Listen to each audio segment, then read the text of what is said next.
पूरे विश्व का थानेदार बन बैठा अमेरिका भविष्य में नहीं रहेगा थानेदार।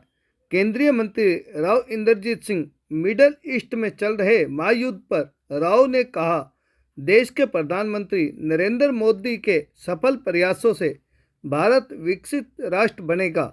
कहा, एशिया को छोड़कर सभी देश भारत को कमज़ोर करना चाहते हैं, लेकिन यह संभव नहीं होने देगा भारत। अमेरिका भी नहीं चाहता कि हम चाइना का मुकाबला करें, क्योंकि अमेरिका पहले ही कह चुका है कि हमारी गलती से चाइना माला माल हुआ और वही गलती हम हिंदुस्तान के साथ नहीं करेंगे।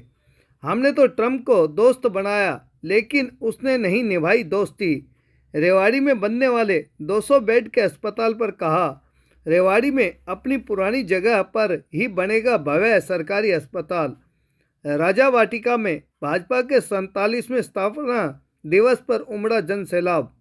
स्थापना दिवस के अवसर पर रेवाड़ी में आयोजित कार्यक्रम चलो बस्ती चलो गांव अभियान के शुभारंभ पर केंद्रीय मंत्री राव इंद्रजीत सिंह पत्रकारों के दे रहे थे सवालों के जवाब। इस अवसर पर रेवाड़ी से विधायक लक्ष्मण सिंह यादव, कोसली विधायक अनिल यादव, बावल विधायक डॉक्टर कृष्ण कुमार और जिलाध्यक्ष वंदना पोपली सहित अनेक पार्टी कार्यकर्ता पदाधिकारी मौजूद रहे। रेवाड़ी से राजकुमार के साथ भानु शर्मा की रिपोर्ट। भारतीय जनता पार्टी सन 80 के अंदर स्थापित हुई, 47 वर्ष पहले, और इस छोटे से अरसे के अंदर न केवल देश की बल्कि विश्व की सबसे बड़ी पार्टी बन गई है। और इस पार्टी ने, इनके प्रधानमंत्री ने देश को एक सपना दिखाया है कि 2047 के अंदर भारत देश विकसित देश बन सकता है।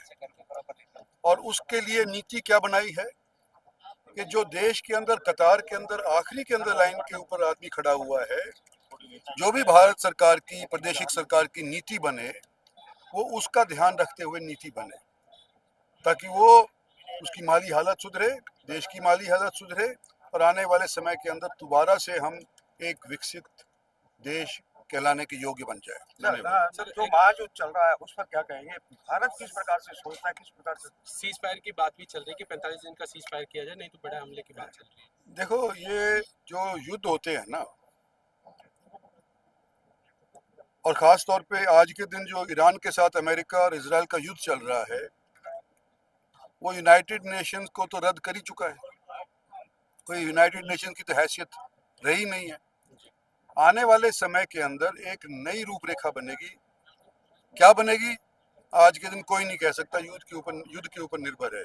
पर एक चीज मैं मानने को तैयार हूँ आज के दिन ही, कि अमेरिका जो थानेदार सारे विश्व का बना हुआ था, वो आने वाले समय के अंदर शायद थानेदार ना रहे। रेवाड़ी अस्पताल रेवाड़ी शहर के अंदर ही बनेगा। पानी की जो व्यवस्था है दुरुस्त करने की, उसके बारे में स्कीम्स बन रही हैं। अस्पताल जहां था वहीं पर बनेगा, बढ़िया अस्पताल बनेगा। स्थापना दिवस मनाया भाजपा ने, क्या कहेंगे? देखिए, आज 6 अप्रैल है, भारतीय जनता पार्टी का 47वां स्थापना दिवस है और उसके लिए मैं तमाम प्रदेशवासियों को और देशवासियों को बहुत बहुत मुबारकबाद भी देना चाहूँगी और ये कहूँगी कि आज के दिन से हमारा गांव चलो बस्ती चलो अभियान शुरू हुआ है। और अगर मैं गुड़गांव लोकसभा की बात करूँ तो गुड़गांव लोकसभा का जो अभियान है, क्योंकि सांसद के तौर पे उनको गांव में और बस्तियों में जाना है, तो सबसे पहले शुरुआत रेवाड़ी से हुई है। और मैं इसका भी धन्यवाद देना चाहूँगी राव इंद्रजीत सिंह जी का कि उन्होंने रेवाड़ी को चुना और ये आज अभियान शुरू होकर 13 अप्रैल तक रहेगा। जो भारतीय जनता पार्टी के कार्यकर्ता है वो हर एक गाँव हर एक बस्ती में जाएंगे, पार्टी की नीतियों का प्रचार करेंगे, क्योंकि हमारी पार्टी लोगों तक जाने के लिए एक एक काम कर रही है, अंत्योदय तक काम कर रही है। तो उन नीतियों तक लोगों तक पहुंचे जो हमारी योजनाएं हैं, अगर किसी वजह से लोग नहीं जान पा रहे हैं तो उसकी जानकारी भी देने का काम हमारे पार्टी कार्यकर्ता रखेंगे।